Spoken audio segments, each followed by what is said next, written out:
Bueno, ahí vamos, más o menos 110 y creo que ya estamos en tiempo. Perfecto. Bueno, arrancamos. Buenas tardes a todos y gracias por participar. Creo que se van apagando los teléfonos a medida que entran porque así está configurado el Meet. Nosotros estamos en un periodo de acompañamiento académico, se lo comento más que nada a Mateus, que es un inicio alternativo que propuso la FADU por la situación de la pandemia y la cuarentena que estamos atravesando. Entonces, en ese periodo, en nuestro taller de Diseño 3, propusimos una serie de ejercicios de análisis de obras con la temática que nos aborda, que es la vivienda multifamiliar. Diseño 3 trabaja primer cuatrimestre con vivienda multifamiliar y segundo con un edificio cultural. Desde las primeras clases que fuimos armando, fuimos mencionando esto de que nos íbamos a ir ajustando sobre la marcha, y porque era todo novedoso para nosotros. Armamos un cronograma con unas tareas específicas de entregas y correcciones, pero bueno, surgió esta posibilidad. Para los que no saben, con David somos amigos de Facebook, por esas cosas raras que nos propone el Facebook, donde hemos intercambiado seguramente algunos likes y algunos comentarios, pero no más que eso. En algún momento postea una imagen de un fondo de un edificio muy, muy bonito, y delante del edificio había una nena corriendo, se ve por los jardines de los alrededores del edificio. Que imagino que es tu hija, ¿no? Sí. Bueno. Es la mi escala humana, ¿no? Claro, exacto, perfecto, escala. Sí, algo de eso había puesto. Bueno, y además hizo unos comentarios sobre el posteo que me llamaron la atención, que eran, primero, que el edificio, bueno, estaba en Brasilia. Segundo, que era de un autor que para mí era desconocido. Sinceramente, totalmente desconocido. Tercero, Mateus hace un comentario donde dice que estudió con este arquitecto y que incluso fue ayudante de cátedra de la Universidad de Brasilia, ¿no?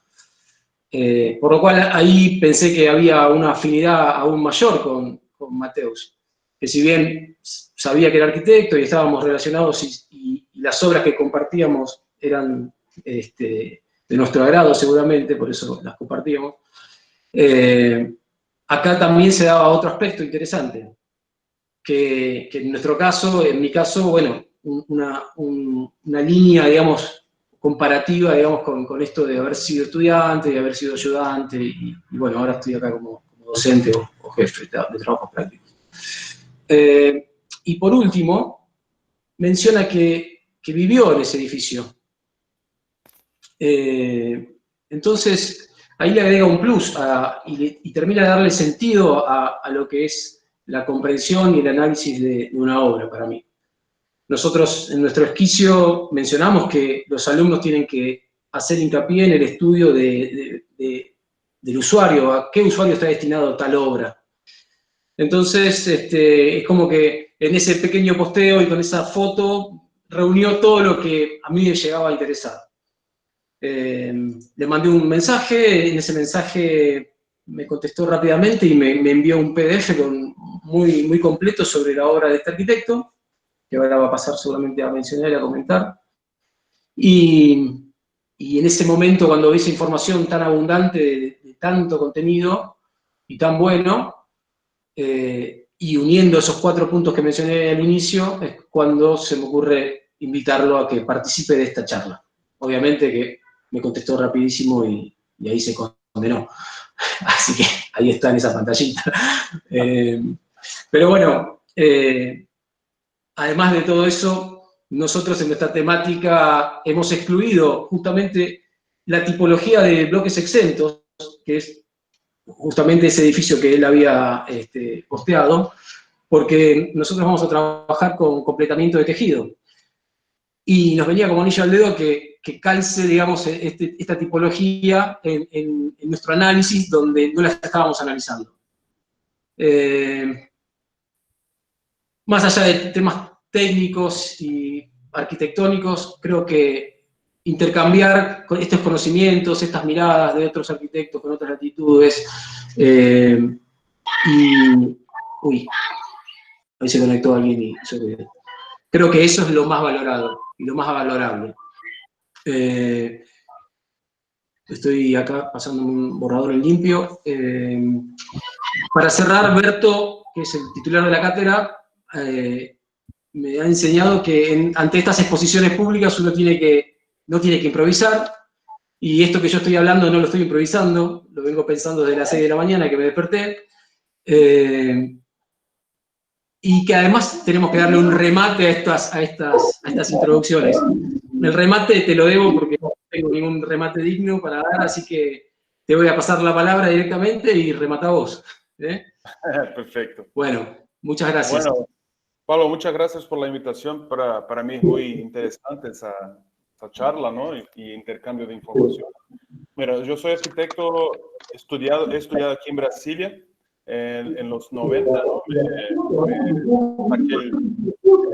Como arquitecto de la Universidad de Brasil en los finales de los 90, 99.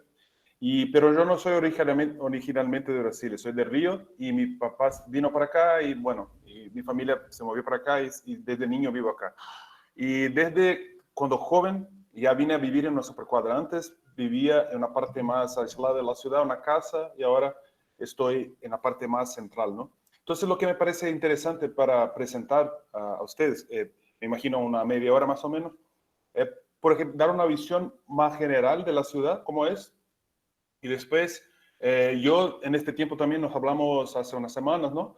Y ya he conseguido más material y para que les enseñe, les envíe por email y todo. Entonces, hay mucho material de planes y fotos y todos que yo también fui, ya hice parte del Instituto de Arquitectos de aquí, que funciona más o menos como el brazo cultural del Colegio de Arquitectos de ustedes, ¿no? Entonces, a nosotros nos interesa enseñar eso para otros. No solo, por ejemplo, Marcilio, que es el arquitecto de cual hablábamos, es uno de ellos, ¿no? Incluso en Brasil es muy poco conocido. Casi todas sus obras aquí en Brasil, es muy poco conocido en Brasil. Hay poco material de él, pero una inmensa obra en Brasilia. Y así como él, hay otros también que a nosotros nos interesa enseñar y compartir, ¿no? Entonces, a mí me pareció muy interesante la oportunidad. Bueno, puedo empezar aquí. Tengo una presentación que voy a hacer una más general de Brasil y después les voy a enseñar el material más específicamente de algunos edificios y les envío por email después para que ustedes puedan compartir, estudiar. Es muy, muy extenso y hay muchas informaciones. Entonces, lo que voy a intentar hacer es dar una visión más general, ¿no? Bueno, no sé cómo hago para compartir mi pantalla. Tenés presentar ahora, ahí abajo a la derecha hay Sí. Ahí lo tenés que clicar. Perfecto. ¿Ven ya la primera pantalla negra aquí? Pará, yo no estoy viendo nada. ¿No? A ver. Poné toda la pantalla si querés. No sé qué pusiste. Capaz, Pablo, lo tenés que autorizar. No, yo no tengo el... Ahí está. Ahí se está compartiendo. ¿Sí? Ahí está un PDF, un PowerPoint, no sé qué es. Sí, Sí. perfecto. Bien. Ok. Entonces, bueno, primeramente estaba hablando con unos amigos de Bahía Blanca el otro día, entonces hice ese mapa aquí con las distancias de las ciudades, ¿no? Brasilia, yo vivo acá desde los 80, años 80, cuando era niño, pero la ciudad es desde los 60, como ustedes saben, ¿no? Fue creada, fue construida en 3 años, ¿no? Casi 4. Y aquí hay como ver la distancia que hay desde Río, São Paulo hasta Brasilia. Es una cosa muy... Sí, hoy en día es más fácil los viajes de avión, eran, ¿no? Antes de la pandemia, pero es una ciudad muy aislada de Brasil, incluso, en el centro de Brasil, y la idea de mover la capital para el centro es muy antigua, desde antes de la República de Brasil, el imperio de Brasil ya tenía esa idea como una idea de traer el desarrollo para el centro, que era muy poco poblado, y también para proteger más. Creían que la ciudad en Río de Janeiro la capital después, antes de Brasilia, ¿no? Antes de eso fue Salvador, era muy vulnerable a ataques desde el mar y todo. Entonces la idea había, y durante muchos años se habló sobre eso hasta que el presidente Juscelino Kubitschek tenía esa construcción de la capital como su principal punto del programa de gobierno, ¿no? Entonces, bueno, aquí es para dar una idea de dónde es la ciudad. Y esa es una foto de Mário Fontenelle, 1957, una de las más antiguas de Brasilia, cuando se empezó la construcción. Eso es el cruce de los dos ejes, entre el eje residencial y el eje monumental. Entonces, este año Brasilia hace años, ¿no? Cumpleaños de los 60 años. Y es muy impresionante pensar en eso y pensar toda la situación, el contexto y cómo se fue y que se construyó, ¿no? Entonces, hay algunas otras fotos muy interesantes para quien quiera después buscar. El primer, Mário Fontenelle y Marcel Gourtraud, que es un francés que ha vivido en Brasil muchos años, tienen registros increíbles de la construcción. Esta es la explanada de los ministerios en la construcción. Esa es la foto el día después de la inauguración del Congreso. Y ese es el maestro de todo, ¿no? Que fue el que ganó el concurso, Lúcio Costa. Y Lúcio Costa es una figura muy como importante para la arquitectura brasileña, es el patrono, ¿no? El patrón de la arquitectura brasileña. Y es muy interesante estudiar cómo que él tiene esa influencia que tuvo Le Corbusier en su obra de Lúcio Costa. Lúcio Costa fue como un maestro de la cultura brasileña, ayudó a crear el Instituto de Arquitectos, el Instituto de Patrimonio también, y fue muy influenciado por Le Corbusier. Le vino a conocer después, ¿no? Le Corbusier ha estado en Brasil 3 veces. La primera vez fue después de un viaje que hizo a Buenos Aires, vino a Río.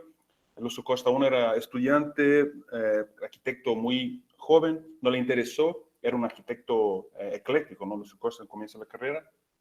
Y después se empezó a interesar por la obra de Corbusier, hasta que cuando fue invitado a ser el director de la Escuela de Bellas Artes y después miembro del gobierno para ayudar a construir el Ministerio de Educación en Brasil, le llamó a Corbusier para que trabajara con él. Entonces, esa era la obra de Lúcio Costa en el comienzo de la carrera, y después, luego, las casas que hizo después, y al final el Ministerio de Educación, que es el primer edificio moderno de Brasil y uno del mundo también, nos dicen, y hizo con un equipo ya grande que incluía Rei B, Oscar Niemeyer y muchos otros nombres. Era un equipo de casi 8 personas, con Le Corbusier como organizador del equipo, ¿no? Por la invitación de Lúcio Costa. Pero lo que quiero decir, esto es pabellón que hizo Lúcio Costa con Niemeyer en la feria de Nueva York. Es la obra esta es una casa de Lúcio Costa, la obra de Lúcio Costa, que es muy influenciada por Le Corbusier, y después de todos esos maestros brasileños, Rei D, Oscar Niemeyer y otros, hay como ver así muchas fusiones de cosas, ¿no? Entonces Brasilia, por ejemplo, es una fusión de muchas ideas que no son necesariamente originales, ¿no? Pero son transformadas por ese contexto que vivió Lúcio Costa y después luego otros arquitectos que han trabajado acá. Esta es una obra de Lúcio Costa en Río de Janeiro. Ese es Rei D en Río de Janeiro también. Bueno, esa es la escuela Universidad de Brasilia, donde estudié yo. Un edificio fue diseñado por Oscar Niemeyer y João Figueiras Lima, Lelé. Es el primer experimento en Brasil de premoldeados en tamaño. Es un edificio que tiene 800 metros de largo, y las escuelas están en este pabellón que es muy multifunción. Hay como adaptarlo a varias funciones. La escuela de arquitectura es para acá, para la derecha.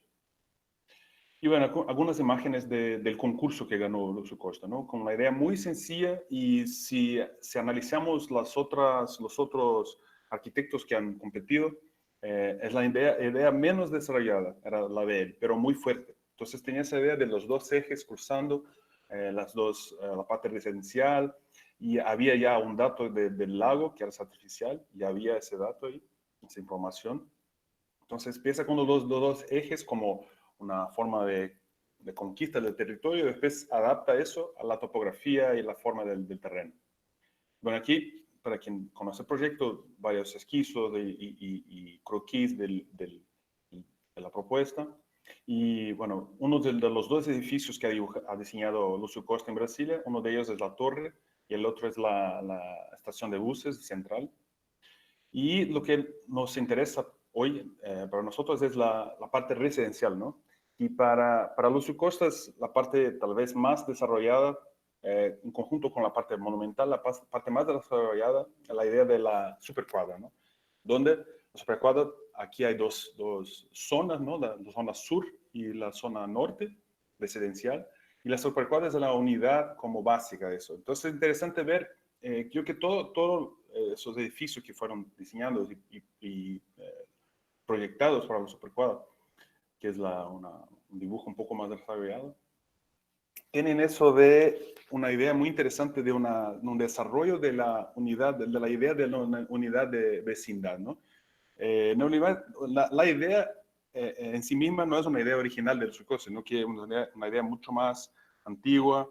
Hay la idea de Clarence Perry en los años 20 y después la Carta de Atenas en las 43 ya traían un montón de informaciones sobre esa idea, pero lo que hace los Sucos es desarrollar un poco más y mezclar cosas, tanto de ideas de densidad ideal, cuanto de ideas de no hacer unidades de vecindad que fueran aisladas entre ellas, sino que si analizamos los planes, ¿no? Y las dimensiones que propone él, por ejemplo, este es un plan de una unidad de vecindad, que son 4.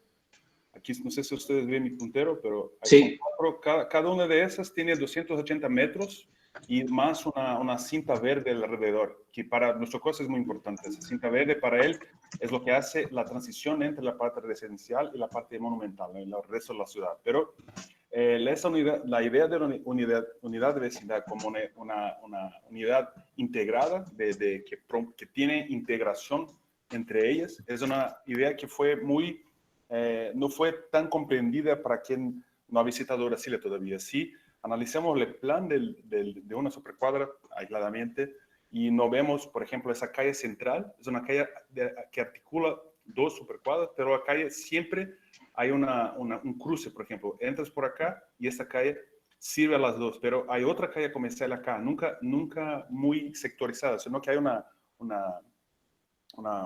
mezcla de vías, de coches y otros recursos que ha usado para que cada supercuadra pueda usar equipamientos urbanos o edificios públicos de otra supercuadra, de una manera que la vida de vecindad es una cosa que realmente ocurre en Brasilia, ¿no? Ahora nosotros estamos aquí a 60 años después de la inauguración y esta cinta verde, por ejemplo, ya está en su plenitud, ya se integra con la naturaleza y también el comercio, las tiendas y todo eso funciona y los equipamientos en la parte más antigua de la ciudad que funcionan también. Es una idea que se fue desarrollada y es muy particular de la ciudad, ¿no?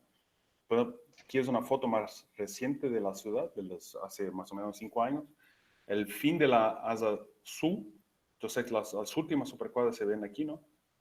Siempre es una ciudad que fue protegida en los 90, entonces hay un montón de leyes que hay una presión muy grande inmobiliaria aquí, ¿no? Para que se cambien las leyes, para que se pueda construir más y todo, pero esa protección fue muy importante para que se preservara ese espíritu original de la densidad que ha sido pensada, ¿no? Por ejemplo, una de las ideas interesantes de la unidad de vecindad de Lucio Costa era que cada supercuadra tuviera más o menos 4.000 personas, ¿no? Entonces, la unidad con 4 supercuadras tendría más o menos 12.000. Y eso permite que los equipamientos urbanos o los edificios públicos puedan tener un tamaño más grande para atender la escuela, por ejemplo, los equipamientos de club, de deportes, puedan tener un tamaño más grande para que puedan, como más gente puede usarlos. Y eso hace también con una densidad que fuera un poco más grande que la unidad de vecindad original, ¿no? Que había una idea de una densidad un poco más pequeña para ella. Entonces, bueno, Brasil ha empezado en los 60 y después de eso muchas otras supercuadras se desarrollaron y algunas que se fueron cambiando también con las leyes, ¿no? Aquí es una foto también de la parte más antigua de la ciudad, que es donde vivo yo, donde gran parte de las fotos que yo saco son aquí. Yo vivo acá, en esa parte de aquí, que es la 308, y esa es la iglesia de Niemeyer, que se puede ver aquí, y esa es la primera supercuadra, ¿no? La primera supercuadra, la 108, fue inaugurada en los 59, un poco antes de la inauguración oficial de la ciudad, ¿no? Los edificios aquí son todos de Niemeyer. Y acá no, acá esos edificios son de otros arquitectos. Bueno, algunas fotos de una cosa que para nosotros es muy importante en la vida de Supercuadra, que es el espacio vacío. Más o menos 15% solamente del espacio de la Supercuadra es ocupado por edificios. Todo el resto es área verde. Y la parte, es una ley también, la parte de la planta baja, que es de pilotes, es un área que es privada, pero no se puede poner rejas, no se puede hacer ningún bloqueo. Es una área privada, pero con uso público. Entonces, es un área que es muy importante para la vida de todas las supercuadras. Para nosotros, por ejemplo, para yo que vivo en una supercuadra parecida, es la parte que hace más, que nosotros hace más diferencia para vivir en contrapunto a un edificio, por ejemplo, de una ciudad más tradicional, esa presencia del verde, ¿no? Que incluso hoy en día con la pandemia y con todo eso del aislamiento social, me parece una idea interesante también, porque te permite una caminata, un espacio de paseo, por ejemplo, que es muy, muy amplio, ¿no? Es una foto de esa, de mi colación, ¿no? Esa es mi chica. Y ese es donde vivo yo. Y esa foto fue sacada en el comienzo de la pandemia, ¿no? Entonces aquí se puede ver la cuadra totalmente vacía. Normalmente no. Aquí esa parte más de atrás de la supercuadra, donde el plan se conecta con la otra calle, que es una calle diferente que les cuento después, pero importante es ver cómo se relaciona la parte de la vegetación con los edificios, ¿no? 60 años después. Esa cuadra específicamente fue dibujada por Lúcio Costa, él mismo, con Burle Marx. Entonces hicieron, por ejemplo, hay un diseño de muebles y equipamientos que no tienen uso necesariamente definido, sino que son casi como esculturas también que pueden ser usadas por los niños, como muebles urbanos, y esa es otra foto. Y los edificios aquí fueron todos proyectados por un equipo del Banco de Brasil, de arquitectos que ha construido muchos edificios de Brasilia, ¿no? Entonces, la parte inicial de la ciudad fue muy interesante compararla con la parte más nueva, porque la supercuadra es una idea que funciona muy bien si hay un equipo solo haciendo el diseño de todas las supercuadras de una sola vez. Eso se ve aquí, que, bueno, los edificios fueron todos diseñados por el mismo equipo, Lúcio Costa trabajando con él, Burle Marx también, y hay esta preocupación de la integración entre los pilotes de todos los edificios, una integración del espacio público también entre los edificios. Para Lúcio Costa, que ha participado indirectamente de las normativas de los primeros años de la ciudad, para él siempre fue mucho más importante el diseño del espacio público, mucho más que los edificios. En el comienzo, por ejemplo, las normativas eran muy restrictivas. Por ejemplo, no permitían que se hicieran balcones, por ejemplo, en los edificios. Esos son de los 60, entonces era prohibido hacerlos, para que la forma de la lámina fuera la más pura posible, ¿no? Ese es otro piloto también de la misma supercuadra. Y esos equipamientos urbanos, ¿no? Que no tienen una función muy definida, pero pueden ser juegos, la gente hace picnics aquí. Entonces, la área pública de esas supercuadras iniciales son muy ricas y muy importantes para la articulación entre los edificios. Es uno de los equipamientos públicos entre las supercuadras. Es una biblioteca de Niemeyer que fue hecha, una biblioteca patrón que fue estándar, ¿no? Repitió muchas veces. Y esa es una de las escuelas que hay también entre las supercuadras. Es el arquitecto que diseñó esas escuelas, el José Reis, es un arquitecto también que hizo un edificio muy importante en Brasilia. Es una escuela que sirve a una unidad de vecindad, ¿no? Entonces, una escuela más grande con deportes y otras actividades para las supercuadras. Y ese es un edificio de la supercuadra que es vecina a la mía, que es el edificio de Niemeyer, de la supercuadra, la primera, ¿no? Ese es uno de los primeros edificios de la ciudad. Y aquí se puede ver la vegetación que se creció en ese tiempo. Aquí es la parte que se vende periódicos, ¿no? y es la más antigua, la más vieja de Brasil, ese lugar. Y el tipo que vino en los 60 plantó ese árbol, que es un ficus italiano, y cómo se puso, ¿no? Después de 60 años. Bueno, entonces por acá empiezo con algunos, aquí el plan general, ¿no? Estoy hablando aquí de la primera parte de la ciudad que fue construida, que fue la Asa Sul, la primera parte residencial, que es acá. Y lo que decía antes, que todo eso fue una inversión del Estado, ¿no? Entonces, muchos de esos bancos del Estado, como el Banco do Brasil y otros, tenían equipos muy grandes arquitectos, y cuando diseñaban una supercuadra, diseñaban toda la supercuadra. Entonces, lo que pasa hoy en día es que si analizamos la parte norte de la ciudad, se puede ver que la idea de supercuadra no funciona muy bien si empiezan a vender los lotes aisladamente, que es lo que hicieron en esa parte de la ciudad, ¿no? Que es una parte más nueva, empezó en los 80, 90, y no hay esa calidad de espacio público entre los edificios. Entonces, es una idea muy interesante, la idea de supercuadra, si puedes tener un control más grande de la articulación entre los edificios. La articulación entre ellos es tan importante como el edificio también, ¿no? Aislado.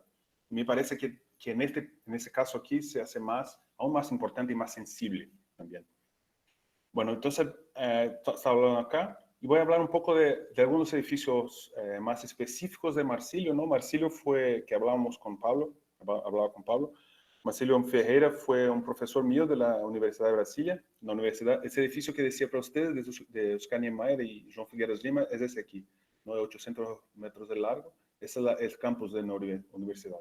Entonces, Marcílio fue arquitecto en un banco del Estado que se llama Caixa, que es un banco que también ha construido un montón aquí en la ciudad y en Brasil. Y Marcílio, ese material que le pasé a Pablo, tiene una obra muy extensa en Brasilia. Hizo varios edificios interesantes, y los edificios acá, los lotes, ¿no? Son muy definidos. Se llaman, incluso los lotes de las supercuadras no se llaman lotes, se llaman proyección, que es proyección. Es una proyección de lo que está suspendido, porque no puedes ocupar la planta baja. Entonces se llama proyección.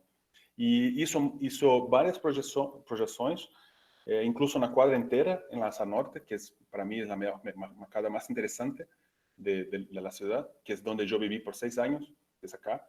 Y después también hizo edificios públicos, y tenía un interés muy grande por los premoldeados, ¿no? Entonces hizo muchos experimentos con premoldeados, y también otros experimentos constructivos. En los 60, 70 en Brasil se hacía muchos experimentos con eso.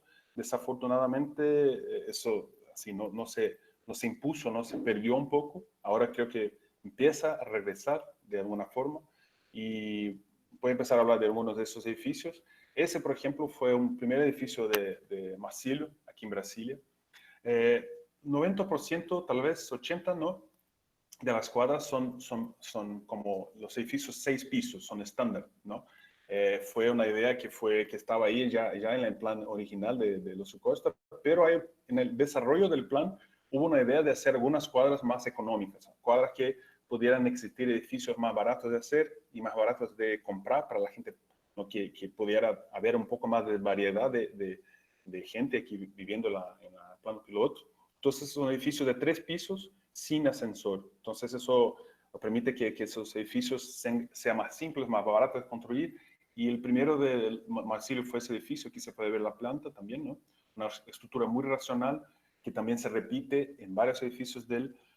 Y van a ver aquí que hay unas diferencias. A veces, por ejemplo, la proyección del edificio total, las escaleras están adentro de la forma total, y otra vez están afuera. Eso tiene que ver con normativas de los bomberos, principalmente, y también de construcción. Se ha cambiado muchas veces las normativas de construcción.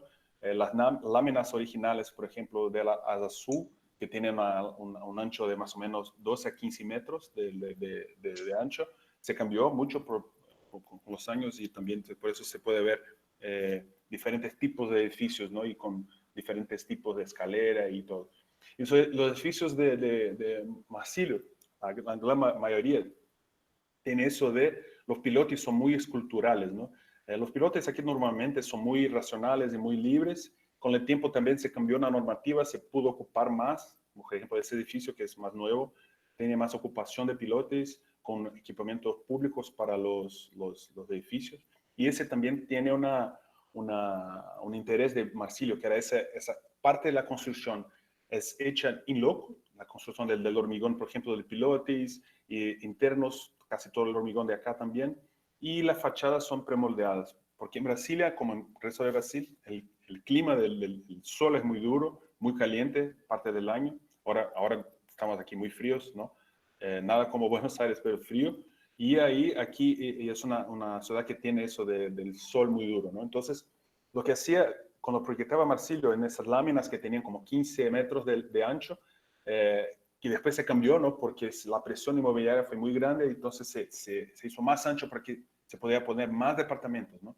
Pero cuando había una normativa que permitía eso y permitía también que se hiciera los brise soleil y también permitió después de un tiempo, los departamentos casi todos son un departamento que tiene su parte de adelante son ventanas principales y la parte de atrás es un pasillo de servicios, casi siempre. Entonces, hasta los 70 más o menos, casi todas las láminas de los blocos son así. Les voy a enseñar una foto también.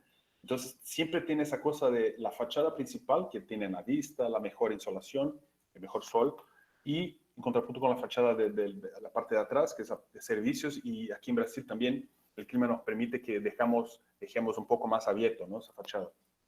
Entonces, es una torre de circulación que originalmente era un jardín. Entonces, llegabas aquí con el ascensor, un jardín abierto, y después se cerró con vidrio, pero originalmente era abierto, y departamento por los dos lados, ¿no? Eso es una premodeado que se pone para un acabado, ¿no?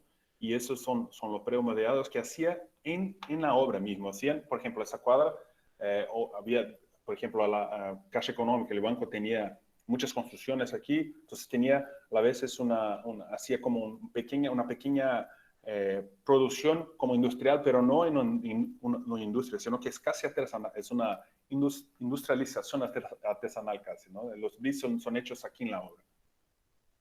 Esos dos planes, lo que decía, ¿no? Esa llegada del ascensor y los jardines, aquí abiertos originalmente, y esos módulos que tenía de la sala y las habitaciones, ¿no? Y eso también hay variaciones, como van a ver en el material que voy a enviar, hay variaciones de largo de las láminas, ¿no? Ese que yo vivo aquí en Brasilia es el edificio más largo de Brasilia, tiene 180 metros de largo y diferentes tipos de departamentos, ¿no? Ese acá son más parecidos, departamentos iguales, pero hay muchos que cambian de tipos de departamentos en el mismo bloque. Mateus, perdón Sí. que te interrumpa, ahí sigue abasteciendo a 2 unidades por núcleo.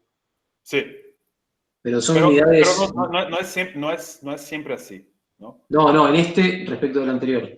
Mantenemos... Sí. Pero Siempre estas dos. unidades son bastante más grandes, son Sí, mucho más un grandes. segmento mucho más... Y tiene ascensor principal y un ascensor de servicio con una entrada por Sí. atrás. Sí. Bien. Eso hacía parte de la normativa, ¿no? En Brasil, ese ascensor y toda esa parte de servicios es muy grande que ha cambiado con el tiempo, pero esa parte de servicios era muy grande, una escalera también, que en este punto no se necesitaba ser cerrada ni nada por los bomberos, ¿no? Ok. Y lo que se ve también en estos edificios, los pilotes, ¿no? Que, por ejemplo, ese de acá, les voy a enseñar una foto después, que es uno de los pilotes más interesantes que ha hecho él. Y también aquí, por ejemplo, ese es otro también que saqué el otro día, ¿no? Que es cerca de mi casa. Y es interesante, ese mismo proyecto, pero en otra supercuadra. Entonces, hacía también proyectos que se repetían en otra supercuadra, ¿no?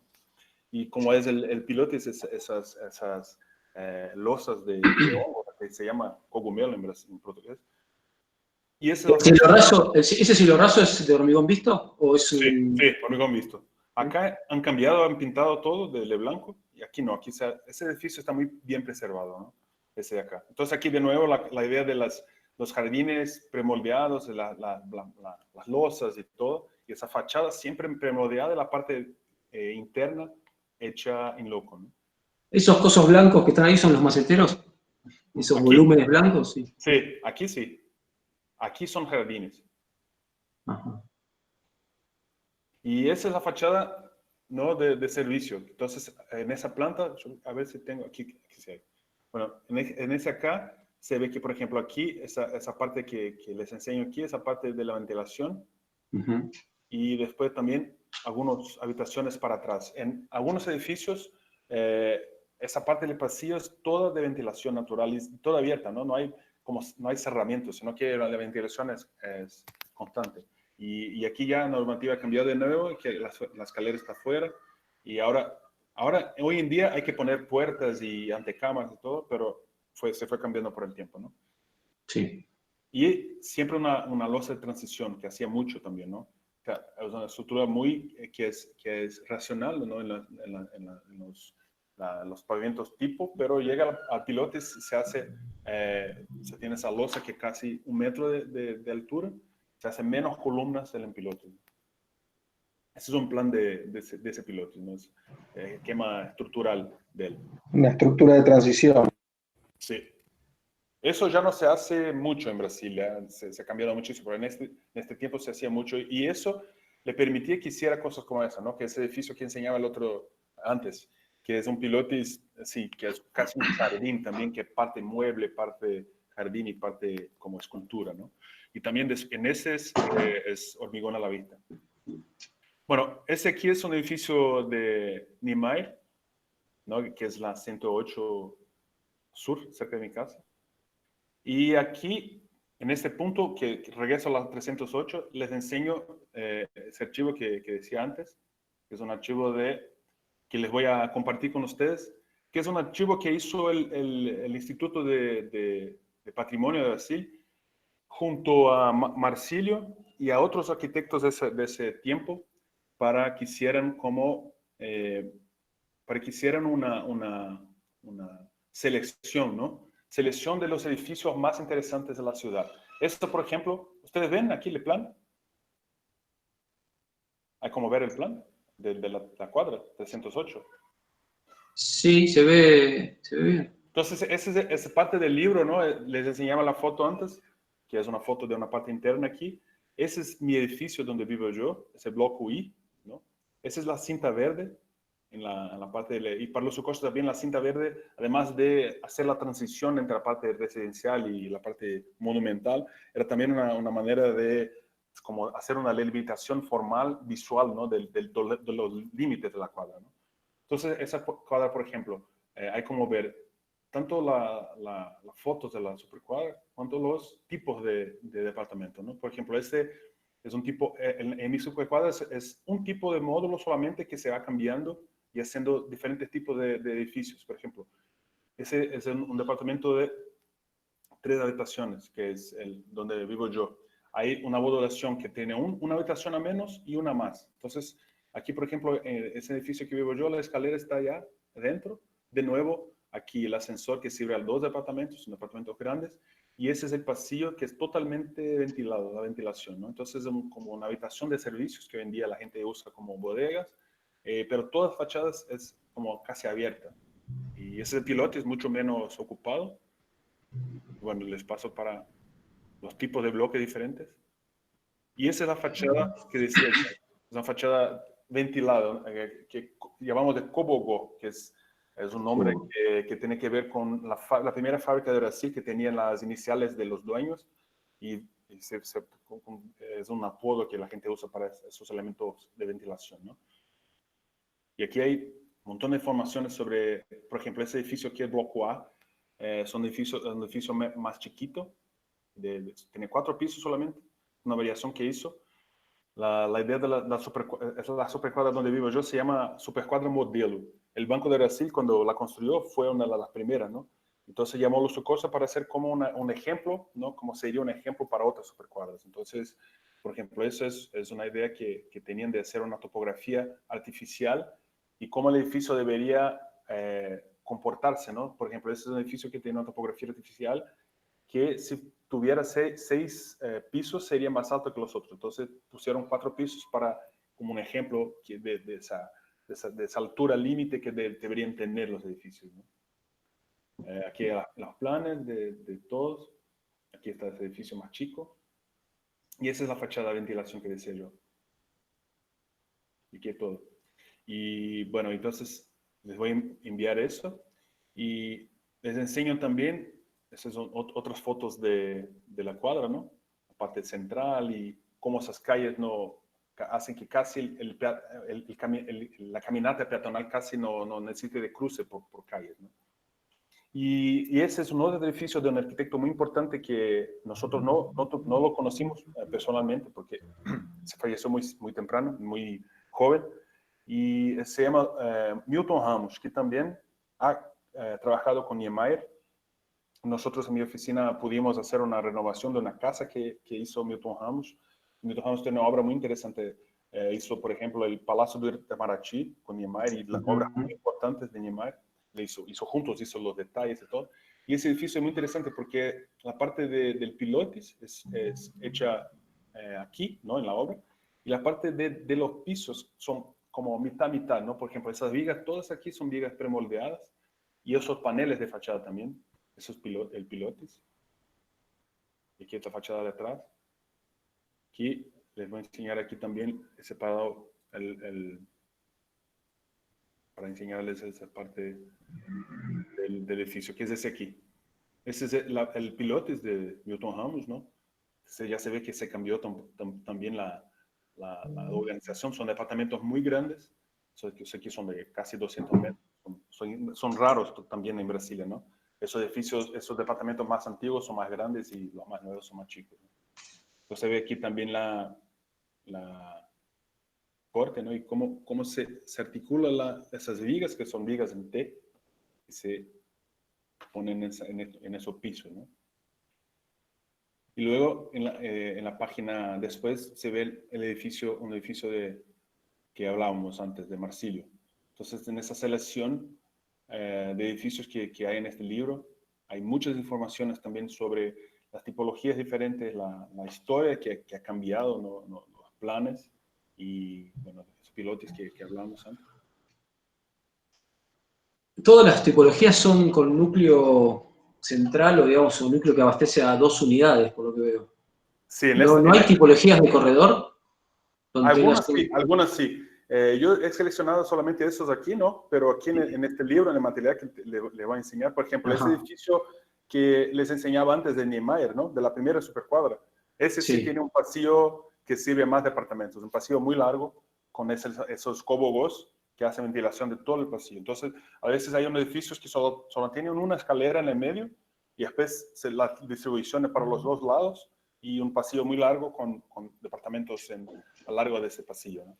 Nosotros hemos analizado el bloque de Niemeyer en Hansa Viertel en algún año, sí. Y siempre me llamó particularmente la atención el núcleo vertical exento, separado e ingresando en 2 niveles únicamente. Sí. Estaba esperando ver alguno que tenga alguna referencia parecida, pero no. Por lo menos en el otro PDF no estaba. Sí, aquí en ese material que yo les voy a enviar hay un montón y esos ejemplos también están ahí. Hay como ver. Ok, buenísimo. Bien. Sí, por eso me quedo, ya son como, ya tiempo ya. No sé, si querés seguir, seguí. Lo que decía antes es que lo que quería enseñarles, ¿no? Que ese material que les voy a enviar es una material de consulta que es interesante y para nosotros es un gusto así poder compartir, pero la importancia de ese espacio público entre los edificios, ¿no? Para nosotros nos parece el principal de las supercuadras, que para nosotros es como se volvió en Brasilia a ver como eso como un sinónimo de calidad de vida, ¿no? Esa cantidad de espacios verdes que se hace como utópicos hoy en día y al mismo tiempo se hacen muy necesarias en la ciudad brasileña, ¿no? Brasil es una ciudad que tiene ese centro, que es un centro que se puede decir que es un centro moderno, pero histórico, y si vamos, no sé, media hora para los afueras, hay una ciudad muy similar a las otras ciudades brasileñas o latinoamericanas, ¿no? Con los mismos problemas, y los mismos problemas de tráfico, los mismos problemas de habitación y todo. Y eso queda como un ejemplo, ¿no? Una experiencia interesante que creo que se puede sacar unas calidades para pensar la ciudad, ¿no? del futuro. Bueno, yo me fui anotando algunas cositas. No quería interrumpir porque venías como muy embalado y bien. Cuando Lucio Costa proyecta Brasilia, arranca con un eje, con una cruz, y luego provoca una curva. ¿Esa curva mencionaste que era por una cuestión topográfica o en realidad es una cuestión de un manejo de la perspectiva? En su justificativa de concurso dice que es topográfica, ¿no? Pero la topografía fue muy cambiada, porque Lucio Costa ganó el concurso con ese dibujo muy sencillo, y luego un equipo otro diferente desarrolló el proyecto. Incluso le acercó más el plan de la ciudad al lago, porque tenía como, era más lejos del lago, y ese equipo le trajo más cerca, ¿no? Entonces, había un discurso, ¿no? de esa adaptación a la topografía y al lago, al dibujo del lago artificial que hay también, que ya estaba para el concurso, pero se ve también que es una cosa que es un artificio que Niemeyer ha usado en la escuela también, en la universidad, ¿no? Que esa curva le suaviza un poco la perspectiva, no ves Claro. como un pasillo muy largo, sino que siempre una cinta verde como esconde un poco los edificios, te da una sensación un poco de parque, ¿no? Casi. Ahí están consultando por el chat y está bueno ya habilitarlo, por si algunos quieren consultar. Ahí Agustín Martínez consulta por si las supermanzanas son siempre con edificios residenciales o existen usos mixtos con museos, bibliotecas, etc. Siempre residenciales. Lo que hay y ahora recién se hizo uso mixto en la parte más nueva de la ciudad, las comerciales son uso mixto, pero esa de acá, en las azules, la norte, siempre tienes la supercuadra, totalmente residencial, y la calle comercial, que es totalmente comercial, no hay uso mixto.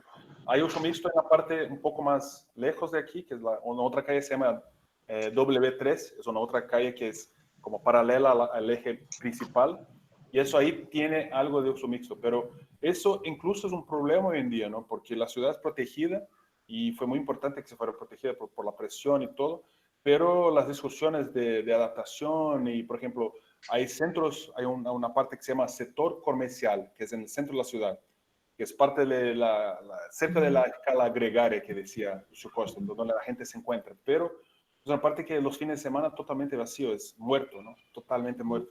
Y esa discusión de se puede hacer o no, siempre es la cosa de protección, aún es un tabú que funciona, creo que mucho más que hace mal, porque la presión es muy grande. Si no fuera la protección por leyes, eso ya no existiría más. Pero al mismo tiempo es un problema para cómo hacer las adaptaciones para mejorar la ciudad, ¿no?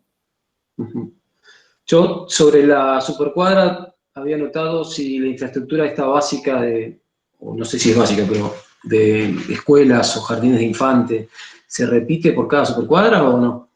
¿Funciona como barrio?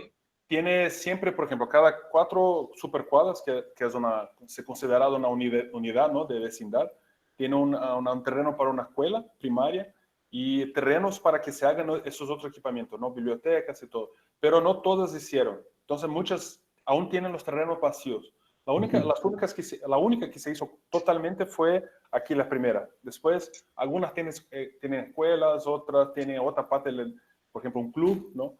Con deportes y todo. Entonces no se construyó todo, pero aún hay los terrenos ahí. Gustavo Sayet consulta por si podrías describir un poco la vida en la ciudad. ¿Cómo evalúas la vida en la supermanzana? Consulta. Mira, yo no sí, vine para acá muy niño, así tenía 7 años cuando vine y me pareció muy raro cuando vine, ¿no? Vine desde Río, que es una ciudad más tradicional. ¿De Niterói? De Niterói, sí. Mi papá trabajaba en Río, yo nací viviendo en Niterói. Y entonces es una ciudad tradicional que es muy, ¿no? normal. Y vine para acá y me pareció rarísimo, ¿no? Entonces los primeros años fueron muy difíciles. Pero hoy en día es una ciudad que comparamos con... Yo he vivido en Río después, de nuevo, ¿no? Cuando hice mi máster, regresé a Brasil y fui a vivir en Río a trabajar allá. Y es una ciudad increíble también, pero tiene problemas de tráfico, problemas de muchos problemas de muchos tipos. Y Brasilia me parece como una ciudad como, por ejemplo, esas ideas de la circulación peatonal, la vida de la supercuadra para mí es lo que más ha funcionado en el plan de Lucio Costa. Sí, me parece, eso, por ejemplo, parqueo mi auto aquí en Brasil, es una ciudad muy que necesita de coche y se hace difícil. tomar el transporte público, que es un problema, pero si se sale en la sobrecuadra, esa idea de la unidad de vecindad, cuando están más completas, funciona muy bien. Entonces me parece, se contacta con la naturaleza y esos espacios vacíos para nosotros nos gusta muchísimo. Eso que mencionás me lo había dejado anotado también, sobre la distancia que hay de los puntos de conexión con el transporte público a los bloques de vivienda. Entonces, las distancias no son muy grandes. Sí, por ejemplo, hoy en Brasilia, hace unos 20 años, no me acuerdo ahora, se empezó un proyecto de un metro, ¿no? De un subte, ¿no? Que en Brasilia. Pero principalmente es un metro porque las ciudades protegidas no se podía poner el metro, el tren, ¿no? Entonces se hizo un metro en la parte protegida y después se vuelve un tren de superficie en las afueras, ¿no?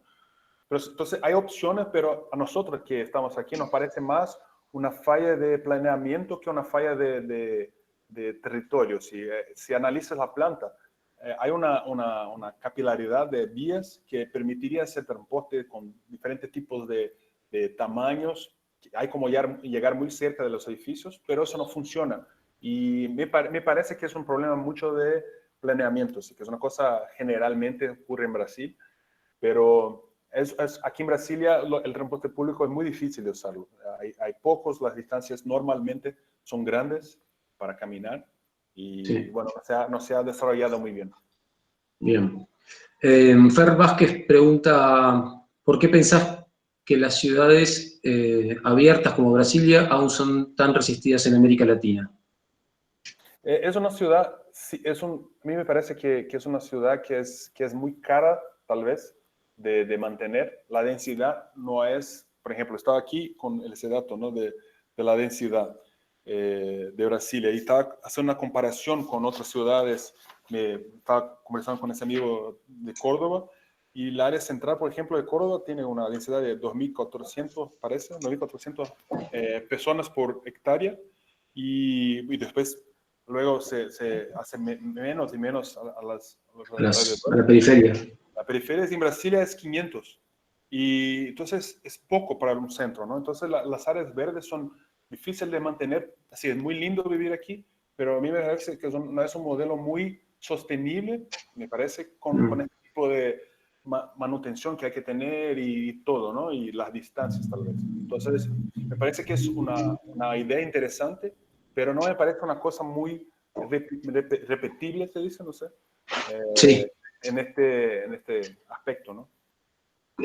Por lo que leí, son 4 millones de habitantes, ¿puede ser? Sí, en la parte metropolitana, ¿no? Y En en la parte central, el avión, ¿no? El plan original, sí. más o menos 600, 700 mil. Bueno, bárbaro. Yo no lo comenté al inicio, no sé si me lo perdí, lo traspapelé o qué, pero Mateus es socio del estudio Bloco, Arquitectos. Y nada, la verdad que me voy a poner medio como ambicioso, pero me encantaría que algún día también tengamos una charla sobre esa gran cantidad de obras que ya lleva el estudio. Y, a ver, perdón, me metí ahora lo leo. Así que bueno, lo voy a dejar eso para otro momento, pero quería mencionarlo porque no lo dije al inicio. Fernando, no sé, me están llegando unos mensajes que no, se me borran de la pantalla. ¿Alguno los está viendo? ¿Por chat? ¿Consultas? ¿Vos lo ves? No. Yo no. A ver, acá. Lucas. Bueno, te consulto sobre el área comercial, además del equipamiento urbano, qué distancia P hay desde los edificios residenciales a los comercios, farmacias, supermercados, almacén, etcétera. Gracias. Bueno. Doy un ejemplo aquí de la casa donde estoy ahora, que es la cuadra, ¿no? Hasta el comercio más cerca es más o menos 200 metros. Ese comercio de acá se ha desarrollado bien, así. Por ejemplo, hay una mezcla de servicios interesantes. Pero eso no pasa en toda la ciudad, ¿no? Que depende del área de la ciudad. Hay unas sectorizaciones un poco raras y hay una parte, en realidad, hay partes de la ciudad que han funcionado bien y otras no tan bien, ¿no? Por ejemplo, la supercuadra que decía, para mí sí ha funcionado bien, si lees las intenciones del proyecto original, sí están acá. Y fue incluso la parte más desarrollada del estudio del concurso, ¿no? Y esa parte, tal vez, monumental, por ejemplo, es una parte muy difícil de caminar. Es casi, por ejemplo, ya tuve amigos acá que vieron en el mapa, voy a caminar del Museo de Brasil hasta el Congreso. Ya casi se mueren, ¿no? Porque claro. el sol es durísimo y casi no fue hecho para caminar, ¿no? Y entonces hay unas partes que son visualmente muy lindas, toda la ciudad es muy fotogénica y muy linda, pero hay partes que ves que son tal vez un poco no muy amigables para peatones, Para el peatón. menos desarrollada, ¿no? En el proyecto. Fer pregunta, en los medios brasileños los lobbies inmobiliarios están presionando para aumentar la densidad constructiva de la supercuadra. No, ¿Cuál sí, es tu? eso siempre pasa. Eso Siempre ha pasa. pasado.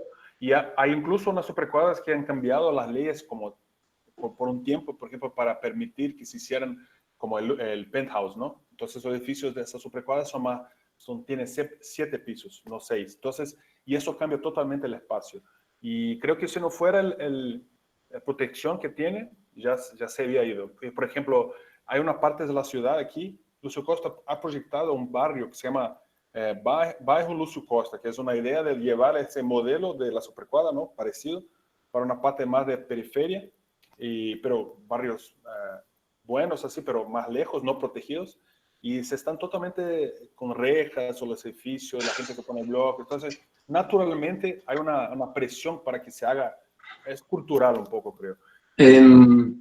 Perdón, en Río de Janeiro uno ve como Total. el diseño de las veredas, no sé, en Copacabana, supongamos, el diseño de la vereda ingresa en la planta baja del edificio, pero sobre una línea municipal aparece una reja de aluminio. Pero son rejas que son como de los 70, 80, ¿no? Sí, los sí. originales no había. Entonces me parece una diferencia muy interesante entre Río y las ciudades de Argentina o Uruguay, tal vez, que la violencia no es tan grande, que eso me parece mucho mejor, ¿no? En Río esa es una obsesión con poner rejas y cámaras, ¿no? Es una cosa que se alimenta, ¿no?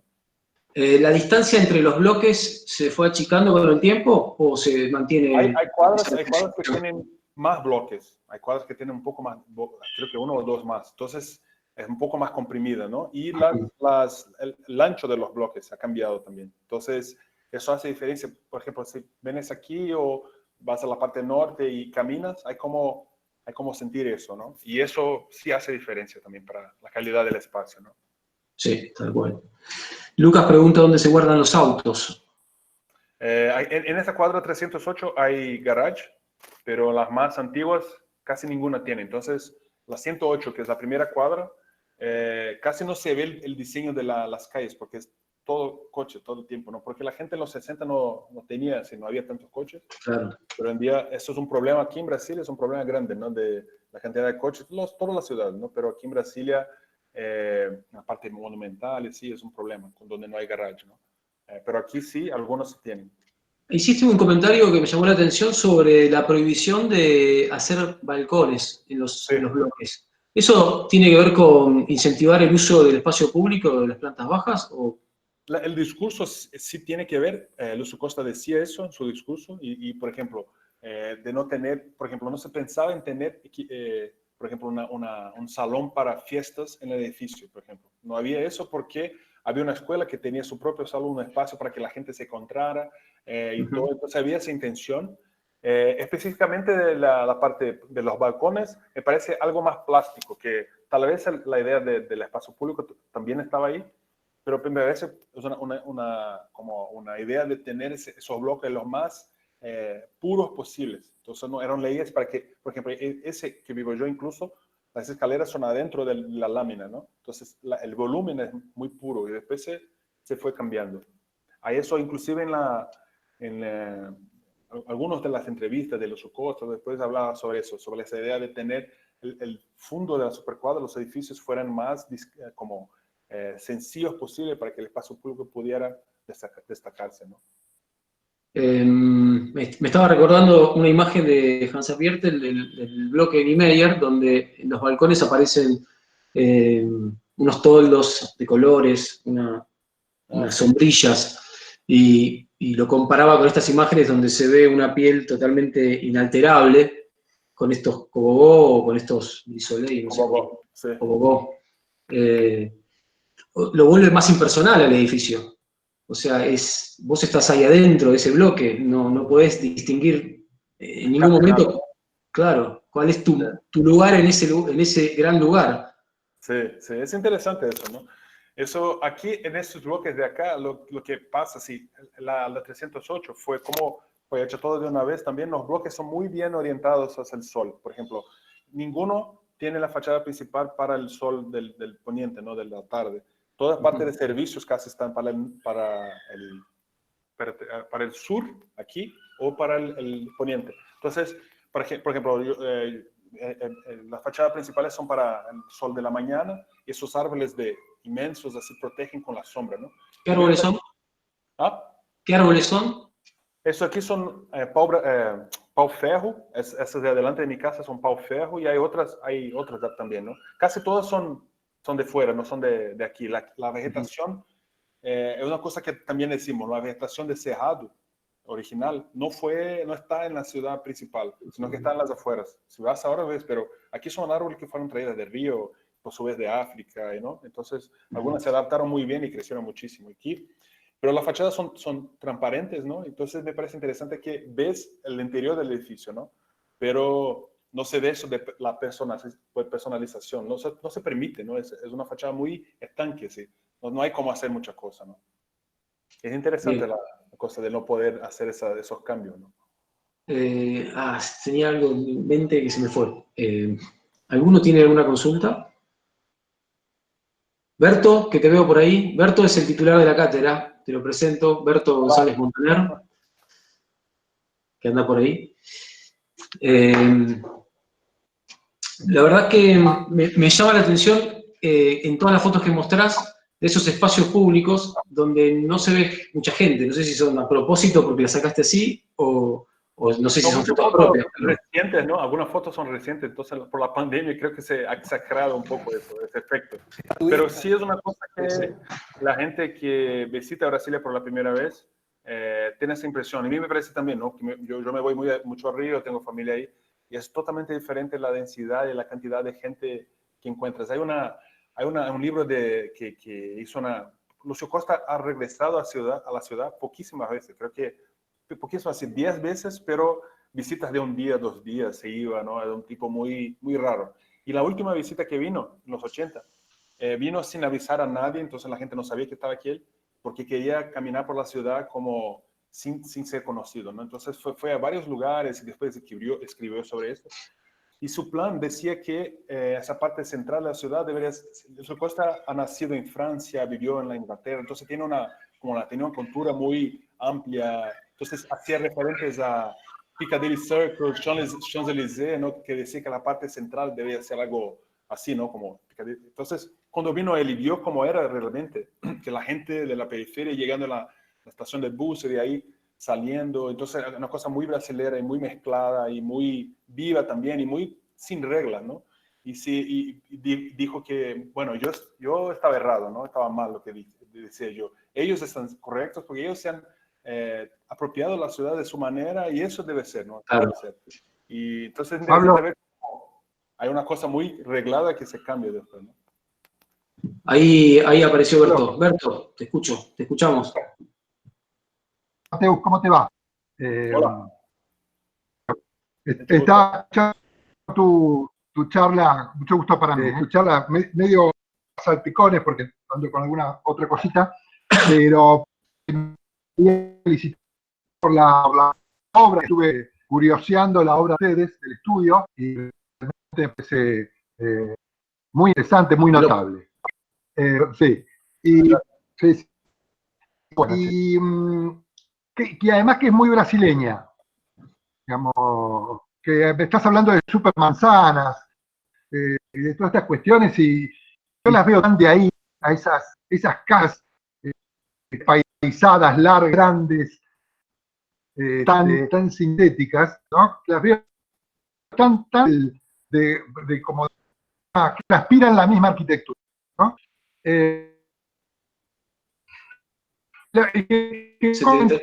Se escucha entrecortado. Yo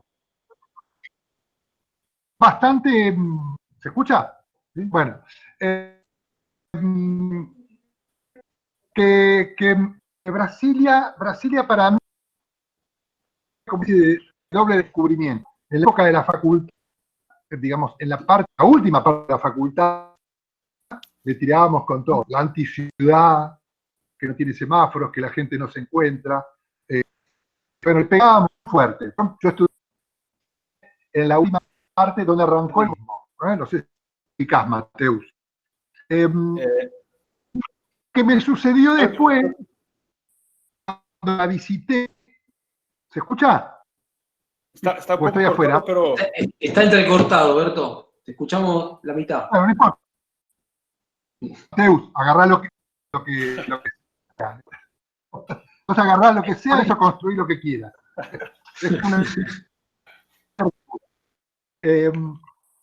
Cuando estuve en Brasilia, si crítico a Brasilia, años 80, años 90, la verdad que morí. Pero morí además, morí con la arquitectura de Niemeyer, pero morí de que decís que se te mueve todo, que se te arrepente, como dicen ustedes. Bueno, yo no creía que no tenía que ver con Brasilia. Y hoy día que se recita de una manera el velo Brasil. ¿En qué sentido? Ha vuelto a aparecer en el escenario del tema de las macromanzanas por el tema de la pandemia, ¿no? Y entonces te quisiera preguntar, porque si no, podría preguntar, de que primero, ¿cómo ves que, digamos, las cualidades de Brasilia deben ser incorporadas en la ciudad tradicional de hacer pasa que en algún momento el movimiento. A ver, creo que yo cuando estudié, así voy a intentar responder, ¿no? Que es lo que entendió. Cuando estudié en los 90, yo estaba en la escuela en los 90. Los 90 en Brasil, no sé cómo era en Argentina, pero tal vez sea parecido, ¿no? Había como una contestación muy grande del moderno y se hablaba muchas cosas negativas de la ciudad. Yo estaba en la escuela en este momento, mis profesores eran profesores que habían, por ejemplo, Marsilio, otros profesores que habían trabajado en la construcción de la ciudad, eran profesores muy experientes, pero estaban ahí con esta discusión y los alumnos siempre cuestionando todo. Entonces fue interesante. Yo era demasiado joven para entender total, pero fue una parte de cuestionamiento que me quedó después de que yo salí de la escuela, ¿no? Siempre fue así, los primeros años que salimos, la ciudad está bien o no está bien, que puede ser incorporado o no, si fue un error total. Por ejemplo, Paulo Mendes da Rocha, a él le encanta la ciudad, pero dice que fue un error total, que Brasil nunca debería haber hecho Brasilia, cómo se cambia una ciudad de capital. Entonces hay muchas críticas, ¿no? Entonces, para nosotros siempre es una cosa que es recurrente, siempre hablamos sobre eso y todo. Pero me parece que ahora que la ciudad tiene una maturidad más grande, ¿no? Me parece muy interesante la manera como la ciudad y esos espacios que antes eran espacios como artificiales o vacíos que la gente no se encuentra. Y no sé si por la tecnología que la gente hoy no se encuentra en la calle por si acaso, sino que por los apps, puedes arreglar un encuentro con la gente y hacer una fiesta en el medio del espacio verde, que es lo que pasa mucho hoy en Brasil. No pasaba antes de la pandemia, ojalá vuelva a pasar, pero esos eventos como naturales, espontáneos, que la gente se encuentra y se usa el espacio público. Entonces creo que en los últimos años las generaciones más jóvenes que yo han encontrado maneras más aún interesantes de usar esos espacios públicos, que a mí me parece una idea interesante para ciudades hoy en día o las ciudades del futuro, es esa indefinición, ¿no? Crear espacios con indefinición de usos, que son casi los espacios vacíos de Brasil. No tiene una definición que cómo vas a usarlo, no hay una cosa muy específica, pero se adapta muy bien a lo que pasa con la tecnología, con los jóvenes, con la gente, con la manera que la gente encuentra de usar, ¿no? Entonces, una ciudad que permite eso muy bien. Para mí me parece una cosa que podemos hacer en otras ciudades de Brasil y América Latina también, ¿no? Mateus, no sé si es una alumna, Sofía Santilli. ¿Cómo es la convivencia social dentro del bloque y la conexión con los diferentes bloques que lo rodean? Yo soy de la, ¿cómo se dice? Prefeitura. ¿Cómo se dice prefeitura? Tiene ese nombre como una alcaldía de la supercuadra. Yo soy como parte de una prefeitura, pero es una cosa informal, que la supercuadra se organizan, varias de ellas, en como prefecturas, como, no sé, una alcaldía informal para discutir cosas, hacer actividades y encontrar gente, ¿no? Entonces, es una cosa que no... Yo, por ejemplo, yo soy como el consejero, ¿no? Hay un prefecto que es una persona que es un poco más vieja que yo, mayor, tiene casi 70 años, y él ha crecido acá. Y vino con su papá para acá muy niño y dijo que, por ejemplo, su familia tenía 8 personas en el departamento, ¿no? Entonces la supercuadra era mucho más densa de gente, había mucho más cosas aquí pasando. Hoy en día cambió mucho el perfil de la gente que vive aquí. Hay menos gente más vieja. Entonces me parece que no es una cosa tan viva como era cuando los 80, por ejemplo, me parece las historias y no sé, a mí me parece así, tengo una hija pequeña, a mí me encanta el espacio, pero no veo un espacio muy vivo como veo por las fotos de los 60, 70, 80, y me parece que tiene mucho que ver con el cambio de la sociedad, ¿no? Que vive acá. Nosotros, bueno, una de las cosas que te iba a preguntar, que pensé que le iba a preguntar Lucas, no le preguntó, porque preguntó por las farmacias y no sé qué otras cosas más. En realidad creo que se refería a los barcitos, los chiringuitos. Más importante, ¿no? No, hay una cosa que me llama mucho la atención de Río, es que uno camina por esas cuadras y encuentra un barcito atrás del otro y en todas las esquinas y en una cuadra, y la gente se reúne y toca y canta. ¿Cómo se desarrolla ese aspecto de la cultura en Brasilia? ¿Sabes que hay una historia muy interesante? Que el rock de Brasil, si preguntas a cualquiera, las bandas y todo, son todas bandas de Brasilia. Es raro eso, ¿no? Y hay documentales y todo que intentan, ¿no?, descubrir por qué ha pasado eso en los 80. Y la gente decía siempre, no, porque en Brasil no había nada que hacer y la gente se iba a tocar, a hacer música. Y como había gente que Brasil en los 80 era un país muy cerrado, ¿no?, para el exterior y recién como militar y todo muy cerrado, la gente que vivía aquí tenía conexiones con embajadas y todo, entonces había una cosa de cultura de afuera llegando, música, y eso hizo una mezcla, ¿no?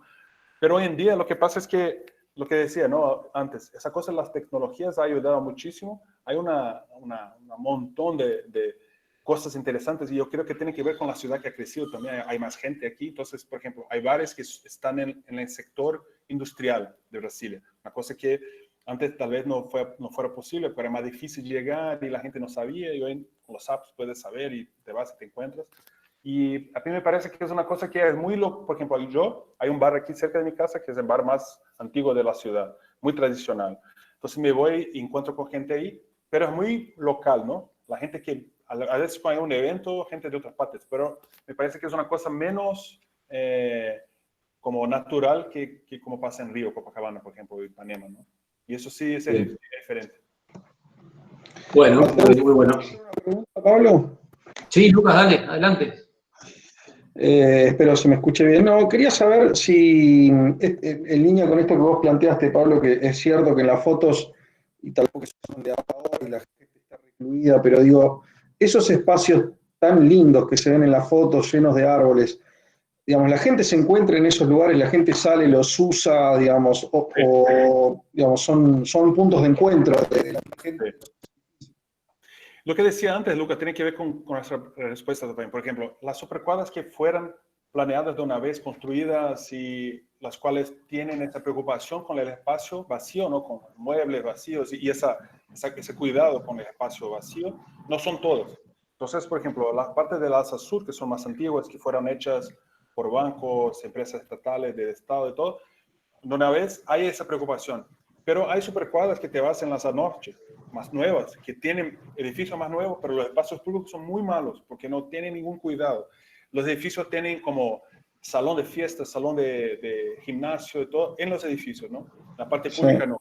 Entonces, hay cambios también de supercuadra para otras supercuadras, pero esa parte donde vivo yo, que es más vieja, eso, incluso hoy en día, es una parte que se volvió, los edificios son muy antiguos y viejos, a mí me encanta, ¿no? Pero son viejos, pero la parte volvió a valorar esa parte de la ciudad, justamente por la calidad de los espacios públicos. Creo que la gente, no sé cómo, pero empieza a descubrir de nuevo, tal vez los niños empiezan a ver que eso tiene esa calidad, es más importante que tener un salón en su propio edificio, ¿no?